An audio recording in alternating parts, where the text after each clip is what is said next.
What's up, good people? On a Friday, this is your man Tony Wiggins with Locked On Jaguars. Can the Jags get the enthusiasm back in week 2 in their home opener against the Broncos? We're going to find out. We'll talk about it in today's episode of Locked On Jaguars. You are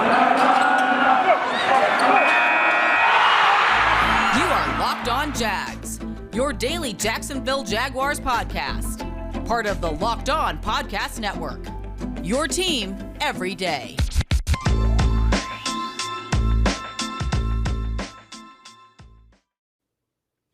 When you hear that music, you know what it is. It's the start of today's show. Today's Locked On Jaguars episode, Monday through Friday. Yours every day because it's your team every day. I am Tony Wiggins. And I'm going to let you know right now, at the very top, it's free on all platforms. That's right. It's free on all platforms. You do not have to pay for the content. All of our podcasts on the Locked On Podcast Network is free on all platforms. We're going to discuss today. Home opener, man. Can they get it back? I know I'm going to tell you who's going to have it is the fans. The fans are going to be ready to go. It's going to be a great atmosphere. Got a team coming in from, I guess it's the Central Mountain, but kind of the West Coast in Denver. They have to come get used to this hot sun. I know Jaguar fans, especially the Bowl City Brigade, they're going to be out there at TIAA Bank Field probably very early in the morning. I'll be there. I'll be in the press box Sunday watching the action. Can they get it back? And I know it's hard to talk about getting something back after just 1 week, but they need to get it back. We're going to discuss it. I'm going to tell you how I think they can do it in segment 2. And I'm going to tell you what they can't do and they should not do if they expect good things to happen. We'll talk about that in segment 3, and then I'll give you a prediction. Sunday morning, if you're tailgating and you need something to listen to, the Locked On Sunday pregame show that talks about every game, every team in depth. It's Sunday at 11 o'clock a.m. with Ross Jackson and Cody Roy. Follow and subscribe to Locked On NFL on Twitter, Facebook, Twitch, YouTube, and don't forget to turn on notifications to be notified when the show goes live every Sunday morning at 11 a.m. I'm going to tell you a lot about that matchup too.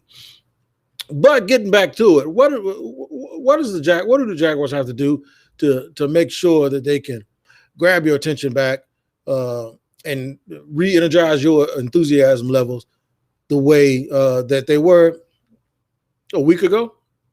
Okay, I'll give it to you.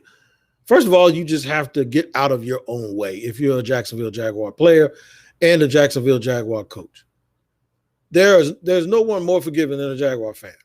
There's no group of fans that are more forgiving from a bad, ugly loss than the Jaguar fans if you can play up to your potential and if you can, at the very least, come out and put up a sustained challenge without making a bunch of mistakes. I've heard for years around here, Wig, man, all we want to see is a game that's going into the fourth quarter and it's not over. All we want to see is a game where we're not heading to our car at the beginning of the fourth quarter because we realize it's not worth the sacrifice of being hot. It's not worth the sacrifice of spending more money when it's inevitable that your team is going to lose. I think they have a shot Sunday, win or lose, to at least reinvigorate the passion that was so existent and persistent during the offseason. Folks just want to see competent football, man. That's all. They want the Jaguars to match what they're putting into the team. They want the effort to match that back. I can't tell you the last time I've seen that on a consistent basis. I will tell you one of the last times was when they played the opponent that they're going to play Sunday. And that was in Denver. People tell me all the time, I mean, over the years, not just recent memory, people say one of the best times this fan group has ever had is when they came to Denver a few years back. They've had a couple of games in Denver where they were pleasantly surprised. I remember a few years ago, a few years before the last game that I'm talking about, when Justin Blackman went to Denver and went ballistic. And that's when they had Peyton Manning, and the Jaguars, I think, were 4 maybe 4 touchdown underdogs. They were underdog by, it was the biggest margin I ever seen. And then you look up and it's like 21-21, and Justin Blackman is looking every bit of like Terrell Owens. Now, eventually, things sort of went the way that everybody thought they were going to go. But Jaguar fans were really, really happy with the effort. And I know at some point we're going to get to the point as an organization where we're not necessarily celebrating these small victories, where we're actually really celebrating victories. And it won't be a small victory just to play well. But I think right now they'll take that. They'll take that competence. They will grow. The Jaguar fans are willing to grow with this team as long as the wounds aren't self-inflicted and it doesn't look like it's totally incompetent. I think they're willing to put up with an interception from Trevor as long as they can get a fabulous-looking touchdown from Trevor, because they'll see where they're going at some point. At some point, I think that's all they want. I don't think they want to be in this big vehicle without knowing where they're going. The Jaguars also, the fans want to know that it's headed in the right direction. And last week didn't do much for that. And hopefully this week will do. If it's going to go well, it's going to go well for a reason, or a couple of reasons. I'll tell you what those are. And then I'll leave us with a combination of, in the third segment, what can't go wrong in order for that to happen, and whether or not I think the Jaguars have a shot. I think you're going to be pleasantly surprised by what I have to say. I really do. I think you're going to be absolutely surprised about what I have to say. I'm not Debbie Downer all the time, man. I'm not. So hang in there with me. Segment 2 is coming up in just a second after I tell you guys about Built Bar. Celebrate the freedom of choice. And what do I mean by that? The freedom of choice of choosing between 9 of the best tasting protein bars you've ever had in your life. That's right. 9 great flavors. The one common factor is they're covered in chocolate. The other thing is they have the metrics, man. The macros, they're very, very good for you health-wise. The protein levels are high, 17 to 18 grams of protein. Sugar, carbs, and all of that stuff that you don't need, they don't have a lot of it, including calories. So what you have to do is examine those Built Bars until you find what I love to do is find my starter and my backup. My starter is the salted caramel. My backup, my go-to, is the raspberry. But you can try them on your own and figure out what your favorite flavor is, man. I'm telling you, and the only way you do it is you go to built.com. Built.com. Use the promo code LOCKED15 and you'll get 15% off of your order of Built Bars. You heard me. It's built.com, promo code LOCKED15, and get 15% off of your next order of the best tasting protein bar and the healthiest protein bar. All you got to do is check the macros, man, and you'll get it all figured out. Built Bar it is at built.com. Use the promo code LOCK15 to get 15% off. Sunday, TIAA Bank Field, the Jacksonville Jaguars versus the Denver Broncos. Oh, yeah. Big game.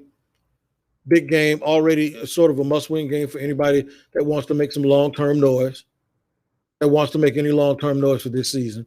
You rarely see teams go 0-2 and then things start turning around and going the way that they want. And once again, this is your man, Tony Wiggins, here on the Locked On Jaguars podcast.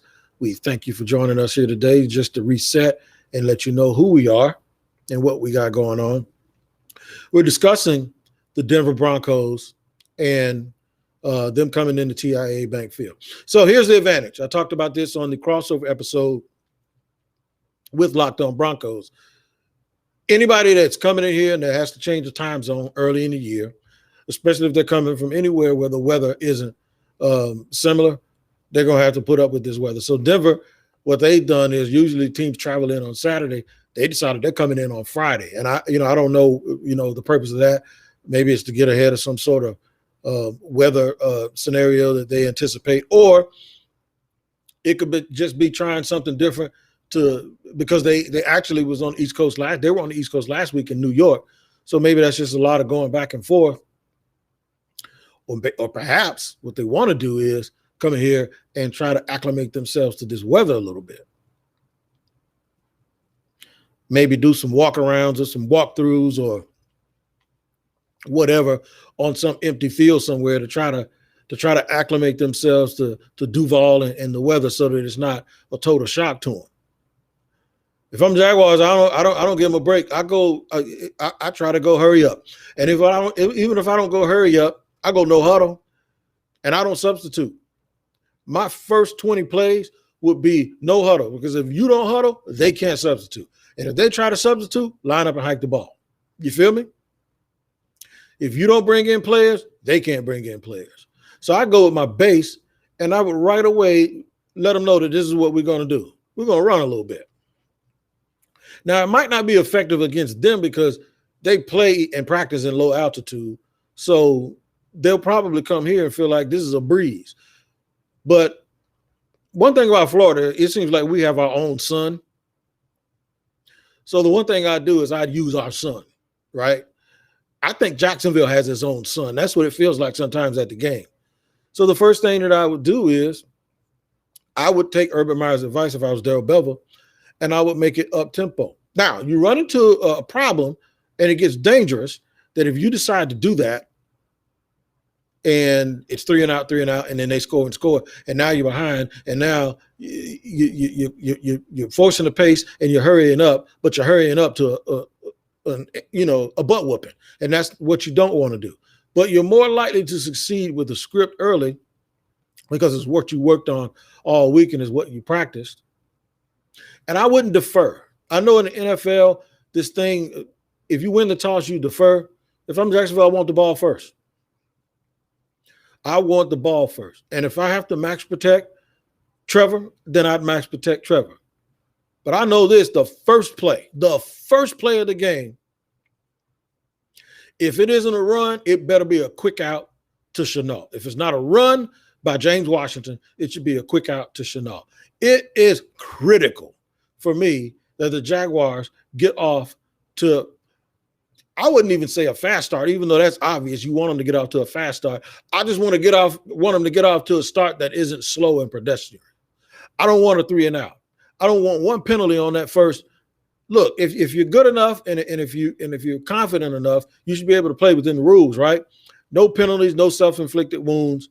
It'd be nice if they held onto the ball for 6 or 7 minutes and it ends up in some points, preferably a touchdown. Because you get some confidence, you start to feel good as a staff. The fans are starting to feel good, and then you want to put a little seed of doubt in your opponents, especially when it's hot outside. Because now, if you get off to a good start, let me tell you how this works. And we've seen it a whole lot of times. The home opener is going to be crazy. You get off to a pretty good start on your drive and get you some points. Let's just say you get 7. You kick it off deep. They get it on the 25. Crowd's going crazy. And you got Teddy Bridgewater over there, and you can get some pressure on him and get an incompletion or even a sack early. Oh, my God.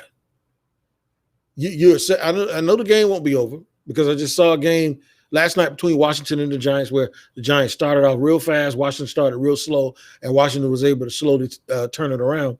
But if you are the Jacksonville Jaguars, that's the kind of start that you want to get out to.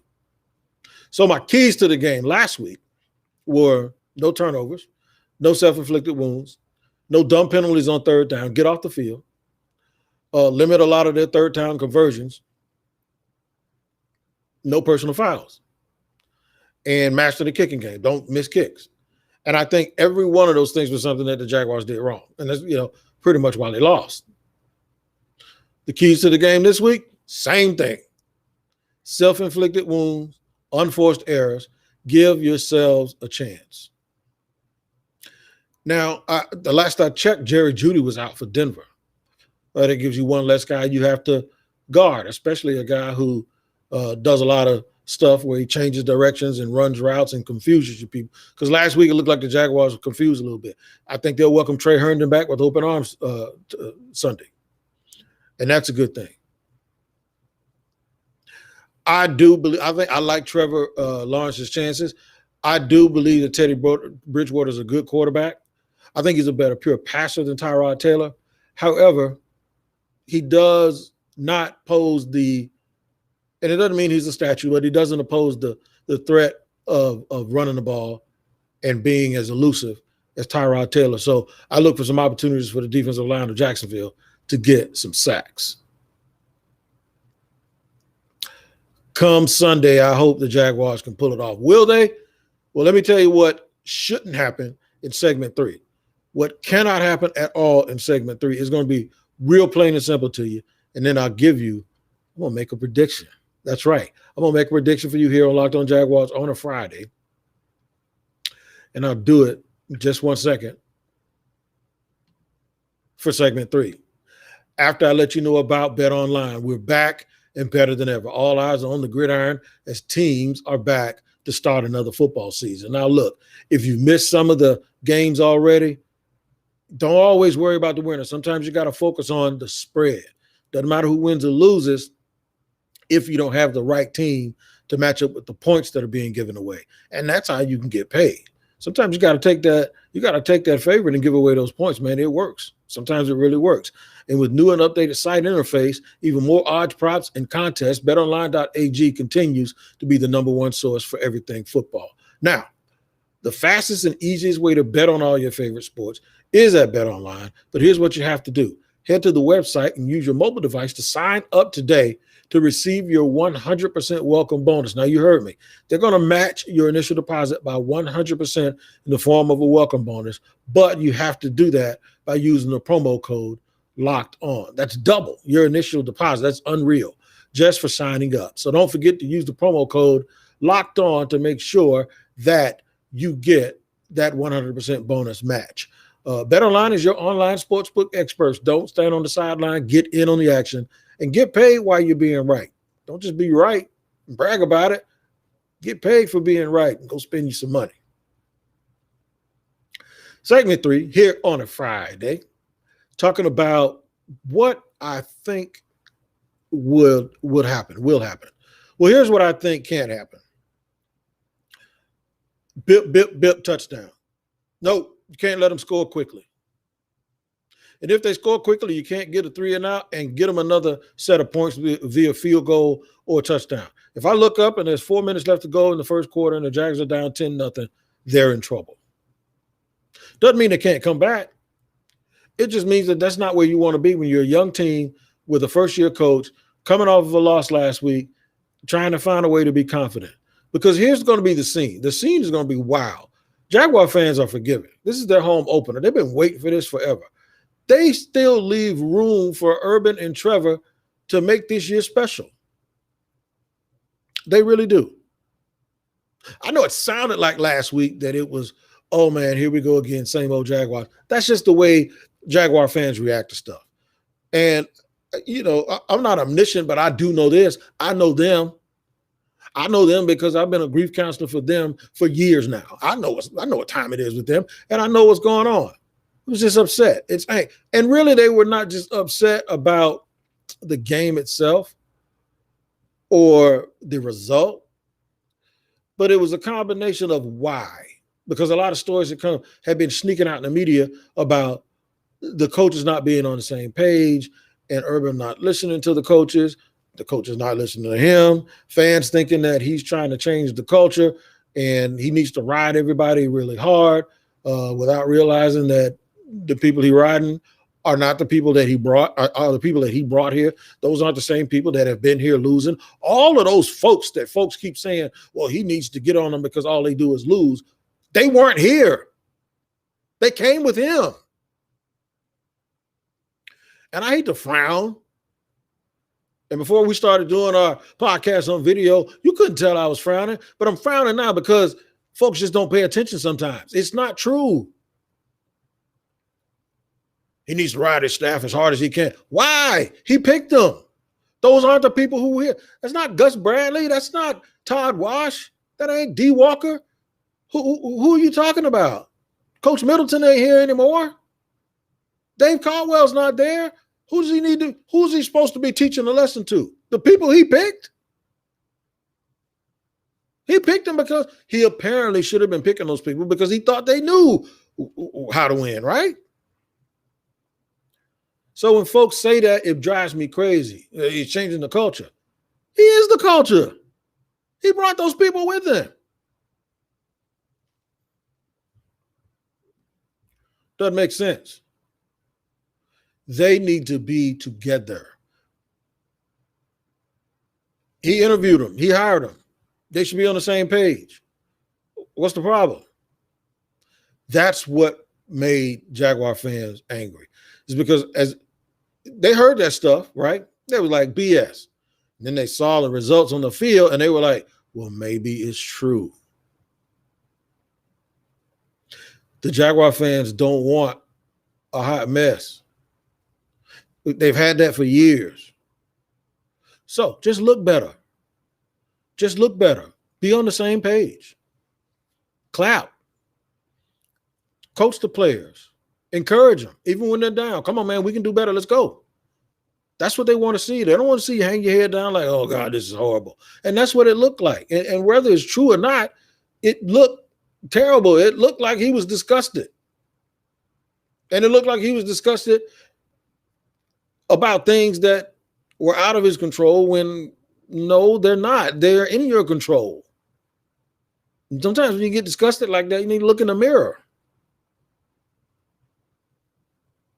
And then that finger point stuff, the Jaguar fans don't have time for that foolishness. We've been dealing with that forever. So what they're craving is a joint effort that looks like everybody's on the same page. Everybody's fighting together. Everybody's trusting each other. And even if you fall up short, that's all right. You're going to live the fight another day. The question is, will it happen Sunday? If I'm a gambling man, yes, it will.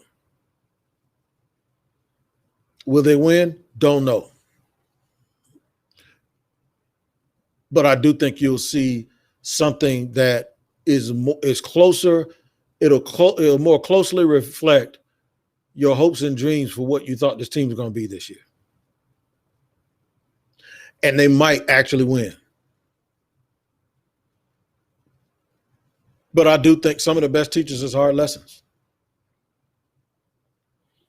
I swear I ain't never heard that before, but that just rolled off my tongue. And it sounds good. I might put it on a t-shirt. I really believe that, though. I think they're going to do well. Now, whether or not they'll win or not, you might need to ask somebody else. You might need to go to the Locked On Bets podcast with your boy Q and Lee Sterling and find out what he thinks about it. That even if they don't win and you can get you some points, if the game's going to be close, you can still win it on a point spread, if that's what you so feel like doing. But make sure if you're going to bet on the game, you do tune in to subscribe and listen to the Locked On Bets podcast with your boy Q here on the Locked On Podcast Network, along with expert Lee Sterling. I'm going to see y'all Sunday, man. I'm going to see you Sunday, and then I'll be on our Techno Partners, First Coast News. I'll be on a Sunday night with Chris Porter and James Coleman, giving you my spill on what the game did today. Also, tune in for an instant reaction here on the Locked On Podcast Network and on social media. I'll drop that in, too, and that will also be posted on YouTube. All right, man, you guys take care of each other. Tailgate safely. Enjoy your college football tomorrow and get ready. Leave yourself some energy now for what you're supposed to be bringing on Sunday at the tailgate at TIAA Bank Field. Salute to all you guys, man. I hope you guys have a wonderful, wonderful, safe weekend and continue to take care of each other. And good luck to your Jaguars. And I hope for you, because you deserve it so bad, I hope for you that this team gives you something to be proud of on Sunday. Take care.